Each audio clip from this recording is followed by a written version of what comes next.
Son las 7 de la mañana, las 6 en las Islas Canarias. Muy buenos días, amigos oyentes. Reciban un cordial saludo de Rosana Laviada en nombre de todo el equipo que hace posible Es la Mañana de Federico en Es Radio. Muy buenos días a todos aquellos que se incorporan en esta segunda hora a nuestra sintonía, a todos aquellos que nos escuchan a través de radio y a través también, por supuesto, de Intereconomía Televisión. Como siempre, vamos a comenzar con el tiempo y hoy parece que poco a poco se van recuperando las temperaturas, aumentan algunos graditos, enseguida se lo vamos a contar y lo hacemos como siempre con la ayuda de Renfe. Descubre Madrid en cercanías, es la opción que hoy les ofrecemos, les aconsejamos de una forma rápida de moverse por la ciudad y que cuenta con casi 100 estaciones. Puedes desplazarte desde la T4 de Barajas hasta la estación de Atocha en poco más de 20 minutos y autobuses lanzadera gratuitos en las terminales T1, T2 y T3. Más información en renfe.com. Renfe, Ministerio de Fomento, Gobierno de España, para que puedas llegar.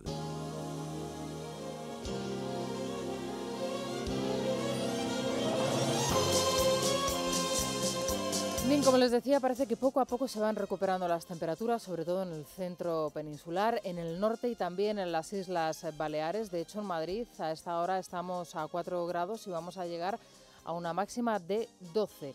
La máxima se va a registrar hoy en Las Palmas de Gran Canaria y también en Santa Cruz de Tenerife, donde los termómetros superarán los 20 grados, 22 en concreto, y la mínima la localizamos hoy en Ávila. Allí sí que hace frío, 7 grados bajo cero. Son los indicadores de una jornada como la de hoy, 3 de diciembre, en donde estarán en alerta por bajas temperaturas en el sur de Galicia, en Castilla y León, las provincias de Cuenca y Guadalajara. También van a hacer acto de presencia lluvias, que en este caso van a ser intensas y van a poner en alerta las Islas Canarias, donde ya ayer se produjeron importantes inundaciones. Así que mucha precaución también con la lluvia en Canarias y en el sur de la Comunidad Valenciana y en Baleares. Atención, por supuesto, como casi siempre en estas fechas, a esos bancos de niebla matinales, especialmente en el norte, en el centro de la península y en el entorno de los núcleos y de las cordilleras.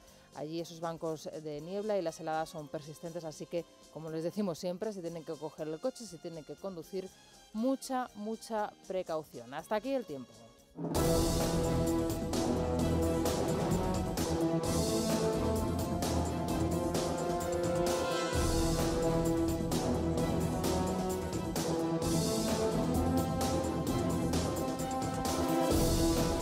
Bueno, y es un día en el que les tenemos que contar cómo la picaresca tan extendida y tan perfeccionada en nuestro país alcanza a veces unos niveles de perfección tan absolutos que alcanza las altas instituciones del Estado cuando no son las propias instituciones del Estado de donde emana esa corrupción, esa burla y ese engaño. Hoy, en un vistazo rápido a las portadas de los periódicos, les podemos ofrecer dos ejemplos muy claros, muy sencillos de cómo esa picaresca, ese engaño, esa burla se ha perfeccionado hasta llegar prácticamente a cotas máximas.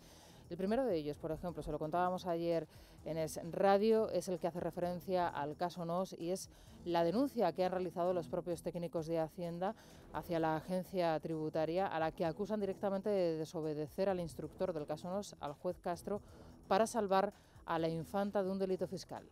Se hace extraño que, aun denominándola así, no hayan justificado en el informe por qué la incluyen, sobre todo cuando, como decía antes, el juez en su auto lo que pedía es que se excluyeran este tipo de gastos, ¿no? Es la denuncia que hacían los técnicos de Hacienda ante nuestros micrófonos, los micrófonos de radio. Segundo ejemplo número 2 del día, es la ingeniería contable de la UGT, tan sumamente perfeccionada que, como denuncia hoy el diario ABC, incluso llegaron a engañar al Banco de España. Es una técnica tan antigua como la de fraccionar los pagos para que ese rastreo, ese control antiblanqueo directamente no se ponga en marcha. Es lo que denuncia hoy el diario ABC, la víctima, en este caso el Banco de España, con objeto de limpiar cualquier rastro que pueda seguir la pista de los expertos en antiblanqueo, como parece ser que se quiere realizar ahora con el propio Cándido Méndez. Escuchen lo que decía ayer nada más y nada menos que José Bono sobre el personaje. Ayer mismo llamé a Cándido Méndez para mostrarle mi afecto personal, porque sinceramente creo que Cándido Méndez es un hombre bueno, un hombre honrado, un hombre decente. Bueno, y no es el único que lo dijo, porque ustedes se pueden preguntar, bueno, es que José Bono ya dentro del Partido Socialista no es nadie. Bueno, luego escucharemos a alguien que en la actualidad ostenta un cargo importante dentro del propio Partido Socialista y que más o menos vino a decir lo mismo. Es más, incluso llegó a acusar al propio Partido Popular de emprender una campaña en contra de los sindicatos. Dos ejemplos que nos encontramos hoy en la prensa, pero si seguimos leyendo hay más, y todas las páginas de los periódicos, prácticamente todas ellas, están empapadas de una de las mayores burlas de los últimos tiempos, que es la que estamos padeciendo y sufriendo en este caso los ciudadanos, más aún las víctimas del terrorismo y las víctimas de los violadores y asesinos múltiples, que ven cómo ahora entre la Fiscalía y el Gobierno se dedican a dilucidar qué es o no un homenaje a un terrorista o qué es o no un homenaje de exaltación a un asesino. Es en lo que parece que están ahora la Fiscalía y el Gobierno. Bien, con esta información vamos a iniciar el repaso por las noticias que nos deja la jornada, que como ven son muchas y de calado. Se las cuentan Miguel Ángel Pérez y Vanessa Vallecillo. Son las noticias del Santander, un banco para tus ideas. El futuro comienza creando oportunidades en el presente. Oportunidades de empleo y formación como las que ofrece la Estrategia de Emprendimiento y Empleo Joven del Gobierno de España. Banco Santander se suma a este compromiso con 10.000 becas de prácticas profesionales para universitarios en pymes españolas en 2013 y 2014, con 10.000 millones de euros para impulsar a las empresas y con 188.000 préstamos ICO en los últimos 4 años. Súmate al reto del empleo. Juntos lo logramos. Estrategia de Emprendimiento y Empleo Joven. Ministerio de Empleo y Seguridad Social. Gobierno de España. La Fiscalía de la Audiencia Nacional no aprecia, a la luz de los informes remitidos desde la delegación del Gobierno vasco, indicios de delito en los actos de homenaje que a lo largo de los últimos días se han venido sucediendo tras el goteo de excarcelaciones de etarras. Algunos de estos informes, de unas 3 líneas, según describe el Ministerio Público, son demasiado escuetos. Por eso tienen previsto solicitar una ampliación al departamento que dirige Carlos Urquijo. El delegado del Gobierno, por su parte, recuerda a la Fiscalía que los datos fueron recabados por miembros de las fuerzas y cuerpos de seguridad del Estado que pusieron en peligro su vida porque, decía, la Ertzaintza no envió a nadie. La Fiscalía de la Audiencia parece confirmar lo que ayer diagnosticaban tanto el Gobierno vasco como el Fiscal Superior de Justicia del País Vasco, Juan Calparsoro. Yo creo que no, que en este momento no. Es una opinión personal, pero claro, está mucho más autorizada la opinión del fiscal de lo contencioso del Tribunal Supremo. Pero en este momento no creo que exista suficiente base para interponer una demanda que pueda prosperar, claro. Indudablemente no es lo mismo un recibimiento que un homenaje, que una exaltación o enaltecimiento del terrorismo. Es bien diferente. Quien pretende también asimilar esos 3 conceptos, creo que también quiere confundir.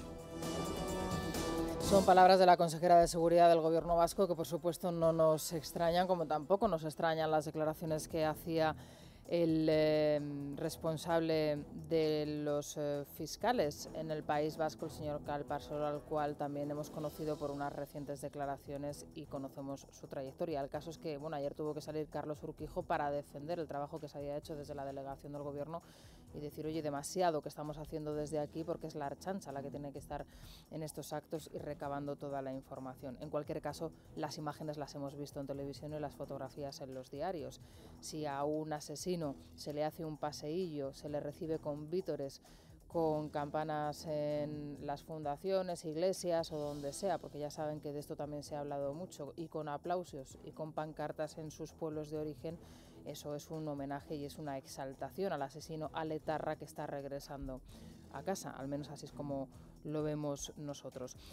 Mientras tanto, crece el temor en las localidades, sobre todo en las pequeñas localidades, ante la presencia de los asesinos y violadores en serie, y parece ser que las fuerzas y cuerpos de seguridad del Estado ya tienen una orden directa para hacer un control en las zonas calientes de estos municipios donde podrían ir a recabar estos asesinos múltiples. Nos estamos, por ejemplo, refiriendo a colegios, a entornos de parques infantiles, a situaciones o a barriadas que puedan ser un poco más complejas, en fin. Las fuerzas y grupos de seguridad del Estado parece ser que tienen esta orden y esto se está viviendo con especial crudeza en pueblos como por ejemplo el sevillano de Almadén de la Plata, donde podría aparecer un día de estos Manuel González González, que es el conocido como el loco del chándal y que al parecer, según las informaciones que tenemos, podría establecerse en este pueblo sevillano. Ayer nos sorprendió a todos por la crudeza del expediente criminal de este individuo, la naturalidad con la que el consejero de Justicia y Interior de la Junta de Andalucía hablaba de él y de su derecho a la reinserción, cuando también nos gustaría que hablase con la misma claridad del derecho a la defensa que tienen sus víctimas o posibles víctimas. Vamos a escuchar al consejero de Justicia e Interior de la Junta de Andalucía, Emilio de Llera, y al psicólogo José Miguel Gaona, que anoche fue entrevistado por Luis Herrero en Casa de Herrero. Un mensaje en principio de tranquilidad, porque una persona que ha cumplido ya el tiempo de prisión que ha cumplido, la finalidad de las penas privativas de libertad es la rehabilitación y la reinserción. Hay que darle la oportunidad de reinsertarse. Algo bueno que tienen los psicópatas, si se puede decir algo bueno, es que son sensibles a la vigilancia. Es decir, si un psicópata se sabe vigilado y sabe que en un momento dado, en caso de que incurra otra vez en un delito, etcétera, etcétera, se le va a capturar, es muy probable que se abstenga. Bueno, ¿y quién garantiza esa vigilancia? Porque realmente en los últimos días, desde que hemos conocido estas excarcelaciones, también se han producido muchísimas declaraciones en la línea, en la orientación contraria, diciendo que no se podía coartar la libertad de estas personas y que tampoco se podía establecer una vigilancia férrea. Lo que decía el psicólogo Gaona es cierto, estas personas, si se sienten vigiladas y controladas, ellos parece ser que controlan su instinto animal, su instinto asesino. Bueno, veremos a ver si es cierta esa información que les contábamos anteriormente, y esas fuerzas y cuerpos de seguridad del Estado controlan de cerca a estas personas, pero como podrán entender ustedes, es lógico el temor y el terror, sobre todo en las pequeñas localidades. En ciudades a lo mejor grandes como Madrid y Barcelona se percibe de otra manera, aunque el miedo y el peligro pueda estar ahí, pero en pequeñas localidades como lo que está sucediendo en este pueblo de Sevilla, en Almadén de la Plata, se pueden imaginar ustedes cómo están los ciudadanos, ¿no? Cómo están allí las familias.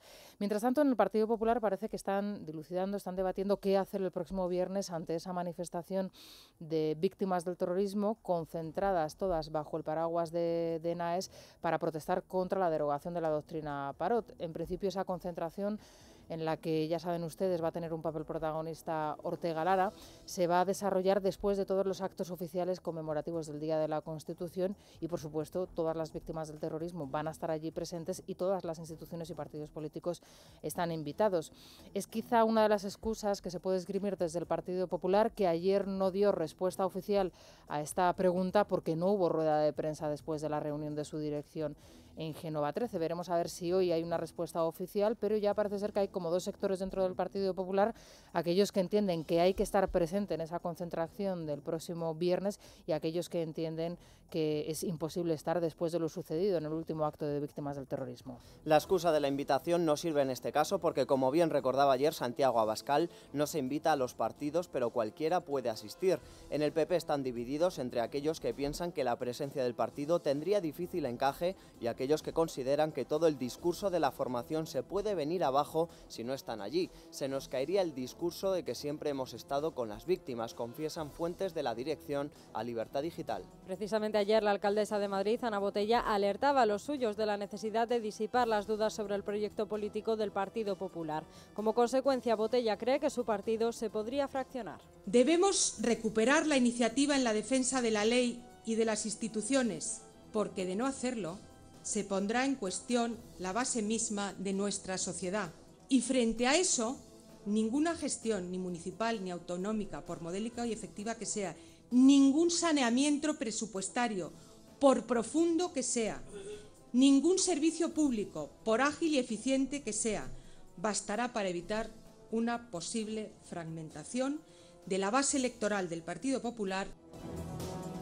Bueno, hoy se le dedica mucha tinta a este discurso en el Club Siglo XXI de Ana Botella, anoche en Madrid, y bueno, cualquiera diría que es el discurso, la intervención de una política en retirada, ¿no?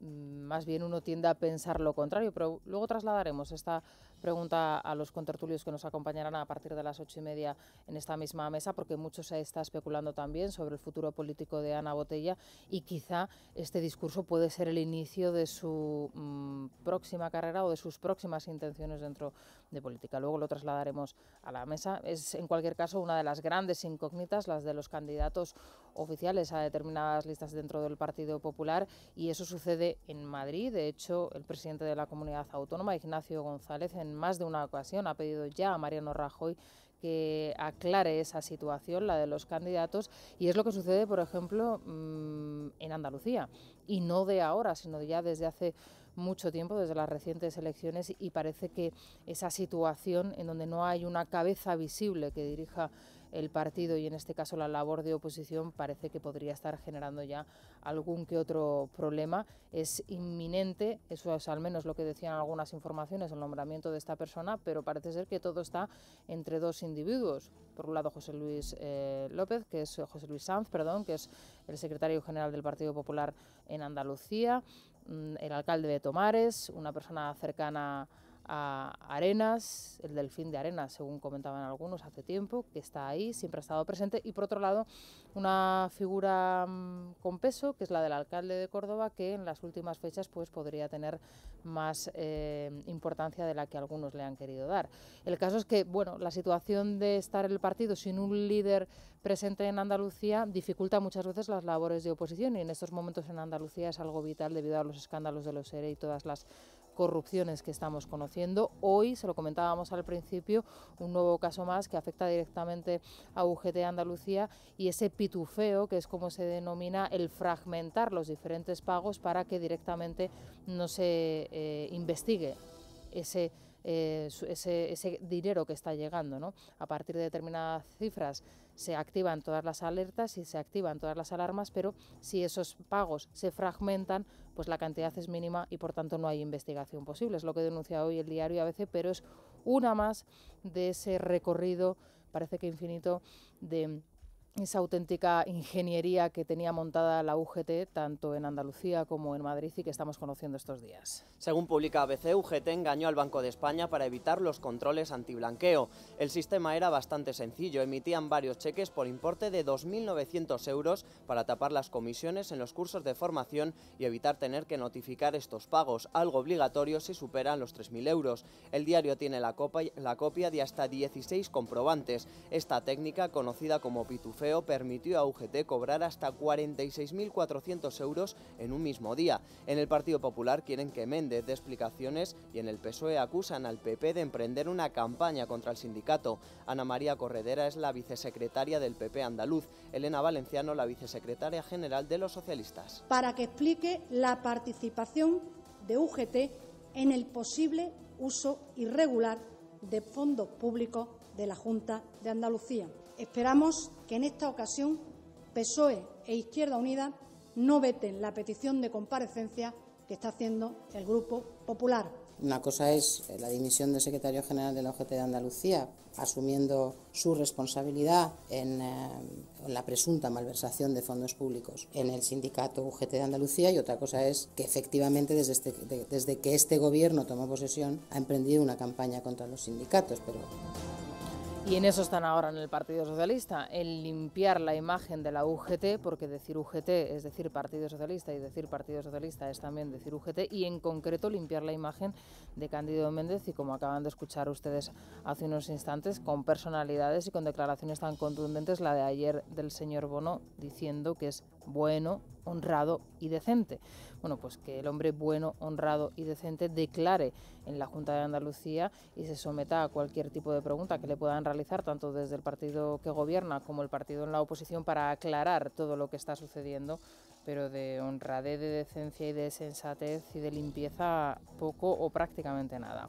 Bien, información que publica hoy La Razón y que avanzaría las circunstancias y los detalles de ese avance o de ese anuncio de la consulta independentista que haría el propio Artur Mas, y además en breve. Lo publica, como les decimos hoy, el diario La Razón, cuando también se está hablando ya de la asistencia o no, quienes asisten y quienes no lo harán, a esa concentración del próximo viernes con motivo del Día de la Constitución, convocada de nuevo por la plataforma Somos Cataluña, Somos España. Artur Mas sigue adelante con su desafío independentista y, según el diario La Razón, ofrecerá una entrevista el próximo día 16 en horario de máxima audiencia en TV3 para presentar la pregunta del referéndum ilegal. El anuncio se producirá 2 días antes del último pleno del año y aún se desconoce si la entrevista se realizará en el Palacio de la Generalidad, en los estudios de TV3, o si Mas responderá a las preguntas de un grupo de expertos. La OTAN también ha advertido a Cataluña Cataluña de que será excluida de la organización si declara la independencia.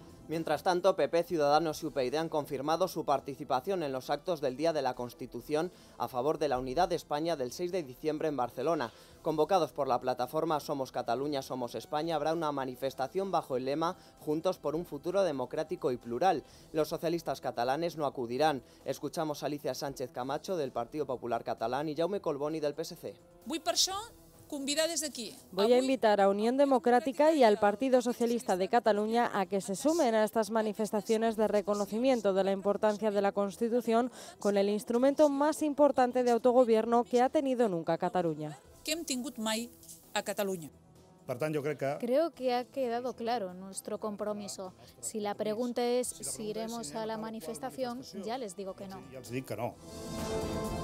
Bueno, y con esta respuesta, una de las incógnitas que estaba sobre la mesa en estas últimas horas ya ha quedado también respondida, porque se especulaba mucho con la posibilidad de que el Partido Socialista de Cataluña acudiese a esa concentración convocada por Somos Cataluña, Somos España, después de ese giro que algunos quieren ver en su relación, sobre todo con el Partido Socialista, y después de ese acto que protagonizaron Rubalcaba y Pere Navarro este fin de semana y que ayer mismo les contábamos. Bueno, pues ahí tienen la respuesta de Collboni. Claramente el PSC no va a acudir a esa concentración, como ya les avanzo también que estaba, entre otras cosas, previsto. Pero bueno, ahí está la respuesta oficial del Partido Socialista de Cataluña para aquellos que tenían dudas al respecto, que no va a estar, por supuesto, presente en esa concentración como muchos nos temíamos. Son ya las 7 y 22 minutos de la mañana, 6 y 22 en las Islas Canarias. Nos vamos al tráfico con Cepsa. Es la mañana. Es radio.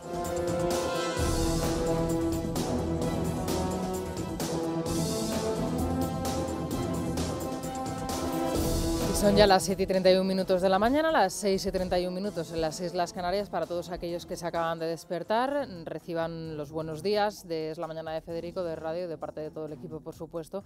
Y también, bueno, la buena noticia, entre comillas, de que parece que las temperaturas se recuperan, aunque sea unos graditos, y eso sí, en zonas muy concretas del país. En la zona centro peninsular, en el norte y en las Islas Baleares, parece ser que las temperaturas se recuperan y aumentarán entre 2 o 3 grados. Es el caso, por ejemplo, de Madrid, donde hoy la máxima se registrará en torno a los 12-13 grados.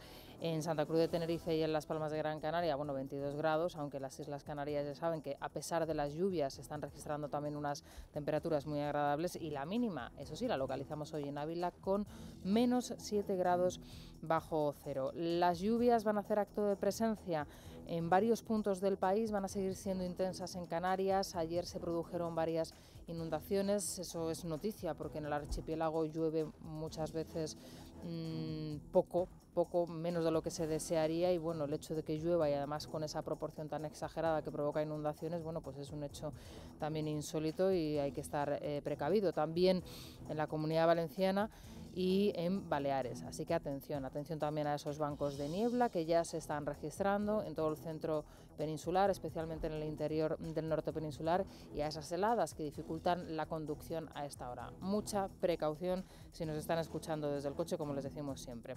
Bien, y los socialistas, ese giro que están dando los socialistas hacia la izquierda que venimos presenciando desde hace varias semanas y que parece ser, bueno, como esa nueva estrategia trazada en este caso por el propio Alfredo Pérez Rubalcaba, y que, bueno, pues ayer sorprendía a todos con una rueda de prensa de su número 2, Elena Valenciano, en donde se revisaban de nuevo, se pedía de nuevo una revisión de los acuerdos con la Iglesia. El caso es que en el Partido Socialista observan con mucha preocupación determinados asuntos que para el resto de los mortales pues no son tan alarmantes ni tan urgentes, cuando realmente ellos en su propio interior, en su propia casa, están retrasando lo más que pueden, bueno, pues el dilucidar el futuro de lo que sería el partido, algo necesario sobre todo para los votantes del Partido Socialista y para muchos dirigentes del partido. El caso es que mientras ven urgencia en ese tipo de renovaciones o de acuerdos con la Iglesia, no ven tanta urgencia en esa fecha o establecimiento de primarias en su propio partido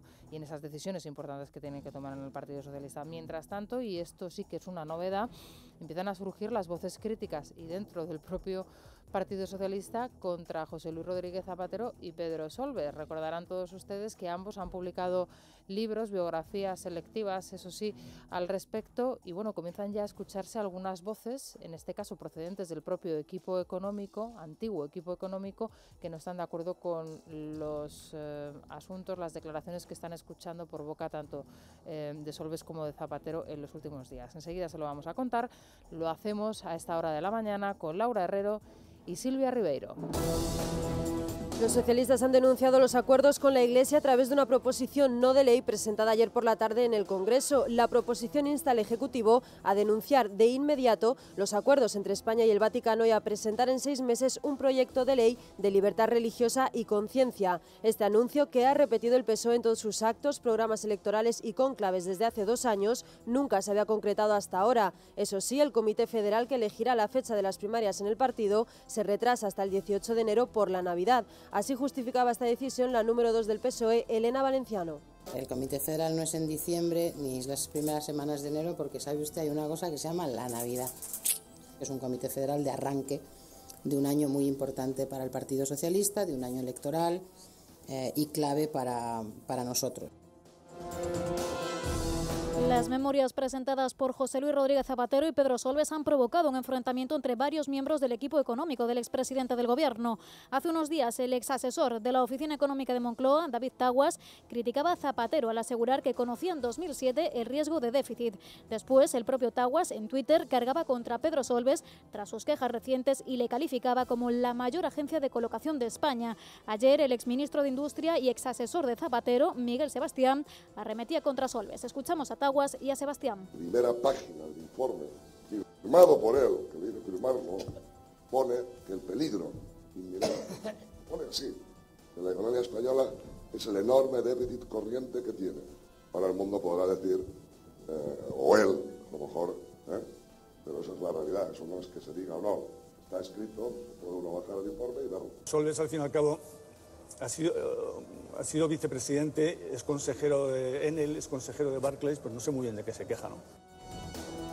Bueno, pues estas declaraciones tan claritas que están escuchando ustedes son en cierta medida novedosas, porque siempre se ha hablado mucho de cómo ha salido Zapatero y en qué situación se encuentra el expresidente del Gobierno, sobre todo si lo comparamos con la herencia recibida, tanto que se habla de la herencia recibida, y un poco pues ese paseillo que está haciendo y cómo muchas voces, incluso muy críticas con él mientras estuvo en Moncloa, le echan y arrojan muchas flores en su labor, dicen, como expresidente del Gobierno, tanto a él como a su equipo económico. Entonces, está bien que al menos empiecen a escucharse algunas voces críticas con su gestión. Y si ese libro de memorias selectivas que Zapatero ha realizado y el propio Solbes también ha realizado por su parte, sirven para que comiencen a aparecer algunas voces, aunque también sectarias dentro del propio Partido Socialista, para criticar lo que se hizo en su día, bienvenido sea. Más informaciones y una muestra más de lo que les contábamos a las 7 en punto de la mañana, cómo la picaresca se ha perfeccionado hasta extremos insospechados. Es lo que sucedía ayer con el último capítulo del caso Nos. Se lo contábamos aquí en Es Radio desde primera hora de la mañana y lo denunciaban los propios inspectores de Hacienda, diciendo que las instrucciones que se había dado desde el propio juzgado de instrucción estaban siendo manipuladas y estaban siendo tergiversadas, en este caso por la agencia tributaria. Los técnicos de Hacienda denuncian que la agencia tributaria desobedece al juez del caso Nos, José Castro, para salvar a la infanta que habría cometido delito fiscal. El presidente del sindicato mayoritario de técnicos de Hacienda, Gesta, ha explicado en Es Noticia que la agencia tributaria, al validar 3 facturas que previamente había dado por ficticias, consigue que la cifra defraudada por Aizón no alcance el límite para que se considere delito. Carlos Cruzado considera que para aclarar esta situación el juez debería llamar a declarar a los peritos. Se hace extraño que, aun denominándola así, no hayan justificado en el informe porque la incluyen, sobre todo cuando, como decía antes, el juez en su auto lo que pedía es que se excluyeran este tipo de gastos, ¿no? En todo caso, esta contradicción, al no justificarse, pues podría suponer el que el juez se supone que llamará a declarar a los peritos para explicar la misma, ¿no? España es el segundo país en el que más ha aumentado la percepción de la corrupción en 2012, solo superado por Siria. Según el informe de la ONG Transparencia Internacional, España ha perdido 10 puestos en un año y se sitúa por detrás de países como Polonia o Brunei. Los escándalos destapados y la lentitud de la justicia han puesto de manifiesto, según el responsable de la entidad en España, una cierta sensación de impunidad. El país mejor valorado en cuanto a la corrupción es Dinamarca, mientras que Somalia, Corea del Norte y Afganistán son los más corruptos. El centro de Kiev continúa tomado por los manifestantes que han colocado barricadas y vallas para dificultar a la policía que intervenga. El primer ministro del país, Nikolai Azarov, sostiene que la oposición prepara un ataque contra el Parlamento y admite que la situación está descontrolada. Por el momento descarta el estado de excepción. El presidente ucraniano Viktor Yanukovych estaría replanteándose su rechazo al acuerdo de asociación con la Unión Europea, desencadenante de las protestas. Unas 100 personas permanecen hospitalizadas. Y escuchen lo que le pasaba al presidente Nicolás Maduro, al presidente venezolano, mientras estaba ofreciendo un discurso en la televisión. Vamos a inaugurar el tramo de... Se quedaba en negro. Bueno, y es que ha sufrido un apagón y, por tanto, la voz de Maduro dejaba de escucharse en más de la mitad de Venezuela. Así se quedaba a oscuras y se quedaba sin voz el presidente, algo también novedoso y desde luego noticiable, porque ya saben que los presidentes venezolanos tienen cuerda para rato y es raro que se les corte la señal. Después advertía por Twitter, y ya saben que a Maduro le gustan mucho estas cosas, que la avería había sido muy extraña, que se había producido en unas circunstancias rarísimas y en la misma central que en septiembre pedía a la población estar alerta. Así que, bueno, estaremos muy pendientes de lo que ha sucedido en Venezuela y, por supuesto, seguiremos la pista. En cualquier caso, bueno, ya han visto, Maduro se ha quedado en negro, se ha quedado mudo. En fin, son las 7:40 de la mañana, las 6:40 en las Islas Canarias. Nos vamos ya al resumen de la prensa económica, como siempre, con la Caixa. CaixaBank es el mejor banco de España y el más innovador del mundo, según las publicaciones británicas Euromoney y The Banker y las entidades estadounidenses BAE y Finacle. Reconocimientos internacionales a la confianza de 14 millones de clientes y al trabajo de nuestros profesionales. Y es que ser fieles a nuestros valores es lo que nos hace únicos. Porque no solo somos un banco, somos CaixaBank. Luis Fernando Quintero, ¿qué tal? Buenos días. Muy buenos días, Rosana. Bueno, ¿cómo viene hoy la prensa económica? Bueno, pues muy Montoro. O sea, Montoro es el gran protagonista de hoy a cuenta de la electricidad. Y te cuento. Resulta que el gobierno, en su reforma eléctrica, había decidido que la partida de déficit de tarifa que había que cubrir respecto a 2013, del déficit acumulado en 2013, iba a presupuestarse, iba a ir contra los presupuestos generales del Estado, es decir, iba a ir a déficit en este caso. ¿Qué pasa? Que da la sensación de que a Montoro no le están cuadrando las cuentas de aquí a final de año y ha decidido, el viernes lo metían introducía al gobierno una enmienda a la reforma energética para que ese déficit, esos 3.600 millones, no se provisionaran contra los presupuestos, sino que fuera el sector el que asumiera el coste. Claro, evidentemente Soria no lo vio bien, hubo discusiones y hoy es lo que se refleja en la prensa. Tenemos por un lado al ministro de Guindos, lo leemos en Libre Mercado, los 3.600 millones de déficit eléctrico no los pagará el consumidor, que parece que sí, será al final el consumidor quien los pague, y en Expansión las eléctricas advierten la luz debe subir un 14%. Esto quiere decir que si las eléctricas asumen el precio de este déficit de tarifa de 3.600 millones, se verán obligadas a subir la factura de la luz. En El Economista hablan de Montoro, pero por otro asunto, Montoro aplaza los pagos a los laboratorios para cumplir el déficit. Digo otro asunto, pero es el mismo.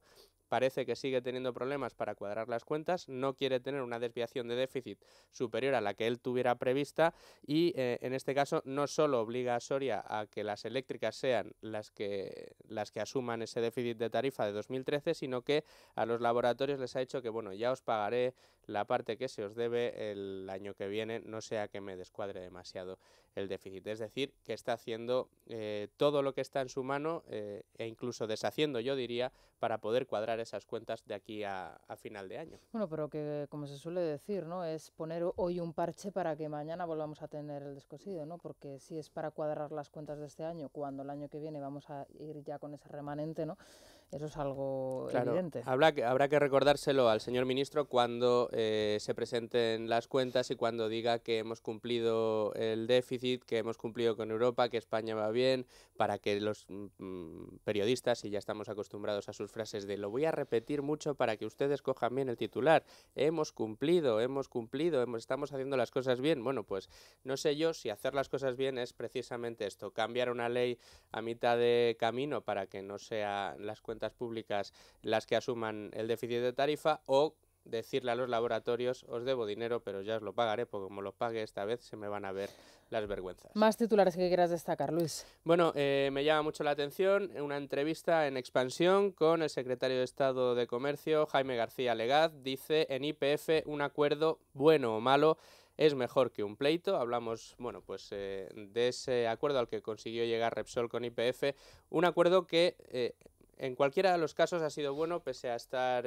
compuesto en buena parte por bonos de deuda pública argentina, entre otras cosas porque Argentina se está viendo obligado a cobrar y porque los mercados ya descontaban que Repsol no iba a recibir ni un solo euro. En este caso parece que sí que va a recibir, aunque sea algo, ya es una situación mejor de la que se esperaban, y así nos lo cuenta Jaime García Legaz en Expansión. Y por último, en 5 días, Ferrovial quiere el AVE, están esperando como agua de mayo que llegue por fin la liberalización del sector ferroviario que tanto ha anunciado Ana Pastor y para la que están preparando ya la competencia diferentes empresas. En este caso, Ferrovial es la que presenta sus cartas. Muy bien, Luis, pues luego a partir de las 9 te volvemos a escuchar ya con la bolsa y también con los datos del paro que conoceremos a esa hora. Hasta luego, Luis Fernando. Hasta luego. Hasta aquí el resumen de la prensa económica con la Caixa. Nos vamos a los deportes. CaixaBank es el mejor banco de España y el más innovador del mundo, según las publicaciones británicas Euromoney y The Banker y las entidades estadounidenses BAE y Finacal. Reconocimientos internacionales a la confianza de 14 millones de clientes y al trabajo de nuestros profesionales. Y es que ser fieles a nuestros valores es lo que nos hace únicos. Porque no solo somos un banco, somos CaixaBank.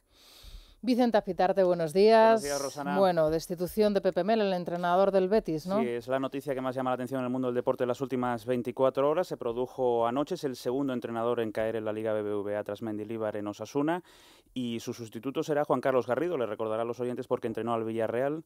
En los últimos tiempos había estado en el Brujas, pero estaba sin equipo, y desde luego sorprende mucho la destitución porque el problema del Betis no es su entrenador Pepe Mel. El Betis el año pasado hace una gran campaña y se clasifica para competición europea, y este año con una plantilla considerablemente peor de la que tenía el año pasado el conjunto sevillano, pues tiene que afrontar 2 competiciones complicadas, difíciles y exigentes, y evidentemente el Betis se ha venido abajo, está colista, y han decidido cortar por lo sano cargándose a su entrenador Pepe Mel, que ayer en rueda de prensa lloraba amargamente el cesar en su actividad como entrenador del Betis. Bueno, siempre es una noticia triste, entiendo, para un entrenador que le cesen. Sí, ¿no? por supuesto, pero además en este caso ya te digo que no es muy lógica y que no tiene pinta de que vaya a solventar el problema del Betis, salvo que por fin se quede sin una de las competiciones, que sería la competición europea. Bueno, competencia, multa a Mediapro, al Real Madrid, al Barça y al Racing. Sí, además el Sevilla es la CNMC, la Comisión Nacional del Mercado y Competencia, que ha decidido multar a la empresa de Jaume Rores, del señor Rores, porque al parecer Mediapro firmaba los contratos con esos 4 clubes a 4 años por los derechos audiovisuales, y la Comisión Nacional del Mercado y Competencia dice que